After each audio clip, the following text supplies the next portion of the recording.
তো দেখো বন্ধুরা, এই ভর দুপুরবেলা আমি ছাদে চলে এসেছি। আর ছাদে এসে এই সব লেবুগুলো আমি পেরেছি। এই লেবুগুলো আমি সব পেরেছি, আরও লেবু আছে।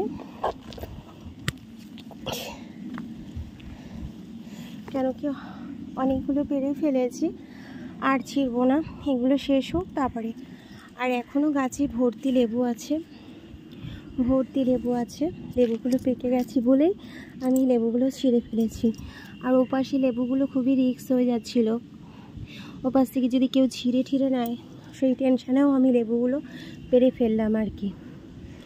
আর এই পাশেগুলো থাক, এগুলো আবার পরে যখন ছিঁড়বো তখন তোমাদের সাথে আবার দেখাবো। তো ভীষণ মজার জিনিস, গাছে লেবু ছিঁড়তে ইচ্ছে করে না, তবুও ছিঁড়ে ফেললাম, যেহেতু খুব মিষ্টি লেবু আর প্রচুর রস হয়ে গেছে। তো সেই কারণে আর বেশি দিন গাছে রাখলাম না, কেন এখনও অনেক গাছে লেবু, সেগুলো এটা কি ছিঁড়বো দেখি এটা পেকেছে থাক। খুব কষ্ট হয় ছিঁড়তে আমার, কেন গাছের ফল না আমার একদম ছিঁড়তে ভালো লাগে না। আর এগুলো মামামের জন্যই রাখি, মামামও খায়, বাবিও খায়। তো সেই কারণে আমি আর ছিলাম না, উপাস থেকে ছিঁড়ে নিয়ে এসে আমার খুব কষ্ট হয়েছে। এতগুলো লেবু, জানি না কটা লেবু ছিঁড়েছি, 1, 2, 3, 4, 5, 6, 7, 8, 9টা লেবু ছিঁড়ে ফেলেছি বন্ধুরা।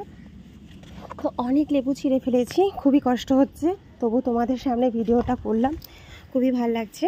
তো চলো টাটা।